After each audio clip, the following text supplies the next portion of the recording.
Dad's new family gradually took everything away from me, from my space in the house, to the attention of my dad, abandoning me alone. When I was younger I had a very good relationship with my dad. My parents divorced when I was an infant, but I spent weekdays with my mom and weekends with my dad. My dad and I were like best friends, and we had a simple routine every weekend where we'd get 5 Redbox movies to finish during the weekend. We'd go fishing, we'd play soccer, and we'd bike to this little secret playground near the zoo. Something else I was used to was my dad always having new girlfriends that never lasted more than 2 weeks. The only one who lasted longer, a woman I really liked who lasted 2 years, left my dad when I was 10. But my relationship with my dad was the same as ever until I was 12 and my dad met his now wife.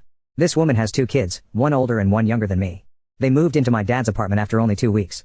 My room was already small, but my tiny mattress and 3 small plastic drawers were shoved into the corner of the room to make space for the daughter's bunk bed and dresser. Before I knew it, they started putting my bed in a closet until I came to visit and often would forget to take it out at all. When my dad moved into a bigger house, the older sister got her own room while I had to share one with the younger sister every weekend. The 3 small drawers I had were soon just one drawer because the little sister wanted the other 2 for her toys. Slowly, I started visiting my dad less and less. Then everything went especially wrong when my dad got his girlfriend pregnant after 1 year. They got married and I didn't know that for a whole month because he didn't even tell me. I also didn't know my baby half-sister was born until weeks after she came home from the hospital. To make his new family happy, he started spoiling them and stopped paying child support for me and my mom. His wife is a jobless gold digger only cooks and cleans and shops. Her older daughter is having her college paid for by my dad, and the younger daughter is the definition of a 10-year-old Sephora kid. As for my half-sister, she is still a toddler but is clearly spoiled and hates the word no. The routine I used to have with my dad is now dead. As for my stepdad, he's been with my mom since I was 5. Apparently, though I don't remember it, I once called him dad and because of that my dad told me I shouldn't love the man like a dad because he's not really my father. Apparently, that's why I started acting like I hated my stepdad. I never knew why I felt that way about him since he'd never been anything but good to me, and in the last few years I've felt much closer to him. He feels like the dad that my birth father should try to be. Over time, my dad has started to treat me differently. He rants to me about his political beliefs and conspiracy theories about aliens and stuff. He also brags about his new business and his new family, and if I ever try to share anything with him he gets annoyed and shuts me up before continuing with his stories. It's like now he sees me as a buddy rather than his freaking daughter. Also, it was during these last few years that I learned the reason he and my mom divorced was not because they weren't right for each other but rather because my father cheated on my mom while visiting his family in Canada. I am now 15, and I have become a completely different person than the one my birth dad remembers. I no longer love the beach or soccer and I now love music and reading and writing. I have written and published 2 books since 2022, and am writing the 3rd in my series. My stepdad supports my dreams and loves me so much that he brags about me to friends and family and calls me his daughter. My stepdad has an actual daughter who I love like a real sister, though she lives up north with her boyfriend and I don't see her often. Still, though, I love them more and I love my birth dad and half-sister who I'm actually related to. My dad blames me for never calling, though because of how he's treated me lately I don't feel like I owe it to him. I also go months at a time without visiting him now because I no longer feel comfortable at that house. Especially since the bed I sleep on over there is literally considered as their guest bed. In my birth dad's house, I am a guest. Because of all of this, I resent my dad. I haven't told anyone about this so no one is calling me a jerk, but I'm wondering if I am because my dad is in love with his new family and I'm wondering if it's a bad thing I'm not happy for him. Am I the jerk? Update 1. So, since I made the initial post, I've only visited my dad's house once and, safe to say, I truly am nothing more than an uncomfortable guest in that house. I should start off by saying that every time I spend a few months without going to his house, my dad tries to play all innocent and calls me on Fridays to ask when he should pick me up. I never answer because he always calls me when I'm in a class or busy with studying, so he'll call my mom.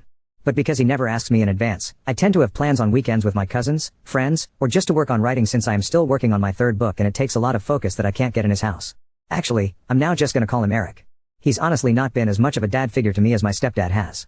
Anyway, it was my mom who had decided I would go over to his house. Despite the fact that Eric hasn't paid child support in over 2 years now and I hate going to his house, my mom says I should just visit from time to keep him from getting the court involved. She confuses me, sometimes saying that he's a deadbeat man, but also sometimes saying that he's my loving dad who deserves my respect. However, under the circumstances, I'm fairly certain that nothing would be any different since I never visit him and he doesn't pay child support anyway. In fact, once on Christmas, he bought a bunch of new gifts for his family and wrapped them up and everything. But weeks before Christmas when I was visiting, he drove to Walmart so his wife could do groceries and he handed me $200 and said, "Merry Christmas. Buy yourself something and the rest can be child support or whatever." I bought 2 books, but the rest of the money that was supposedly child support was nothing near to the amount he owed. I have told my mom I would be happier if he lost custody of me and my stepdad adopted me, but she thinks that's too extreme and says, "He's still your dad. He deserves your respect and love." Now, about the weekend I visited him, from the minute Eric picked me up, all he talked about was his new family. He talked about the older sister and her boyfriend, the younger sister and the shopping she does, and then my half-sister who can now talk a little bit. I stayed silent the whole ride until he asked me a question about my school, and when I answered his question he got frustrated and went into a conspiracy theory rant. I tuned him out for the rest of the drive after that. The rest of the weekend wasn't any better. The older sister did what she always does when I visit and locked herself in her room, only coming out when I left the house or when I was in the bathroom so she wouldn't have to talk to me. And the younger sister had a friend of hers over and her friend had her stuff tossed on my bed and was sitting on it because it's the bed she sleeps in when she has sleepovers. Eric's wife did a poor job of hiding how bothered she was by me visiting.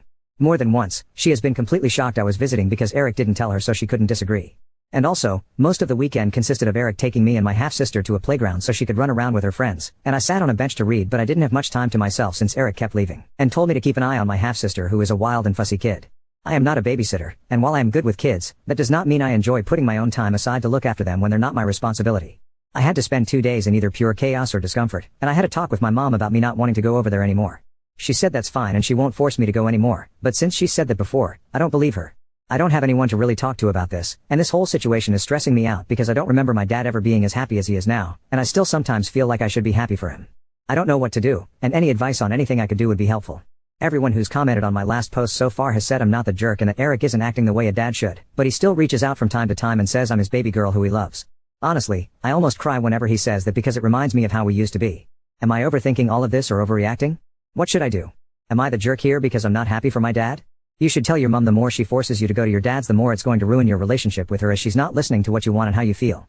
You should also tell her you no longer trust what she says as she has told you before that she will no longer force you into going but she does it anyway. If you can't talk to your mom, have a one-on-one chat with your stepdad and see if he can help when it comes to your mom. Update 2. Since then, I have taken the advice most of you have given me and I talked to my mom about how I don't want to keep being forced by her to visit Eric, my sperm donor, as most of you referred to him as.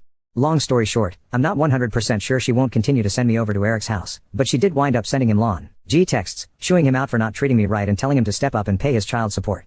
He didn't answer her though, so I followed some other advice and wrote him a long text myself that detailed how I felt about his treatment of me the last few years. The thing is, as soon as I sent that text, he called me to yell at me and called me spoiled and overdramatic. He said it's my fault we don't have a relationship since I never visit or talk to him anymore, and because I mentioned the unpaid child support, he said that I was only reaching out to him for money. I nearly cried during that phone call and wound up just hanging up on him. He sent some angry texts to my mother as well. But later that day, he left a voicemail on my phone saying, "Money is kind of tight for me right now. I'm completely broke. You know I love you, right?" The thing is that I know that's a lie because I'm always seeing my younger stepsister make TikTok videos showing off the Sephora and other expensive crap he buys her all the time. I think I'm done trying. And some of you suggested asking my stepdad for help. I wish I could, but when I asked my mom again if he could adopt me, she said something that absolutely crushed me. Apparently, my stepdad himself said he doesn't feel like he should adopt me.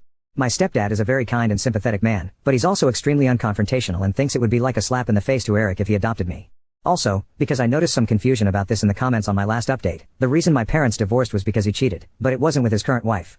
My parents split up when I was still basically an infant, and Eric lived in Canada where he jumped from girlfriend to girlfriend there before he moved down here and continued to jump from girlfriend to girlfriend.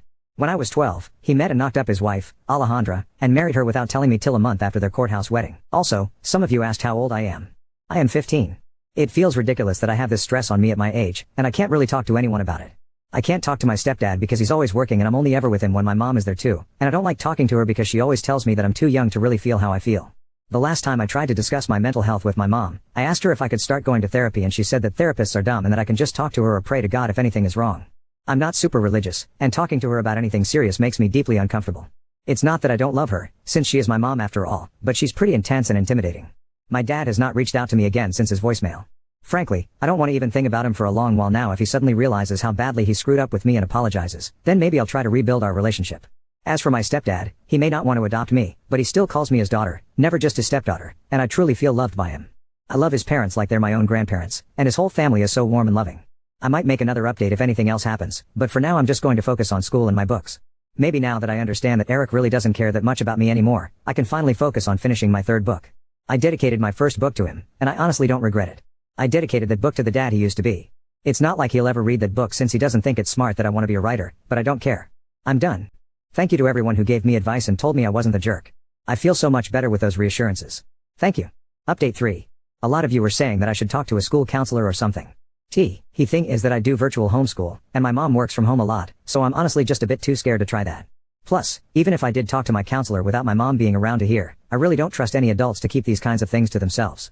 I know that sounds a bit dumb and paranoid, but it's really just how my brain thinks. A lot of you also said that I should bring up the therapy thing with my mom again, but I know for a fact that won't work. My mom really doesn't believe in therapy and believes that praying to God or having her preach about the Bible to me will solve everything. As for my stepdad, I love the guy like a real father, and I see him as my true dad even if he doesn't want to adopt me, but he really is no help with the therapy issue either because he always just agrees with whatever my mom says to avoid arguments. But I'm doing fine right now though, and I honestly think things are going to start getting better. And I think this because I'm pretty sure my mom is finally gonna file for sole custody and court-ordered child support. One thing I guess I should have made clear is that my parents sorted out their custody and child support agreement amongst themselves when they divorced. The agreement is that I spend weekends with my dad, and he pays my mom $100 per week.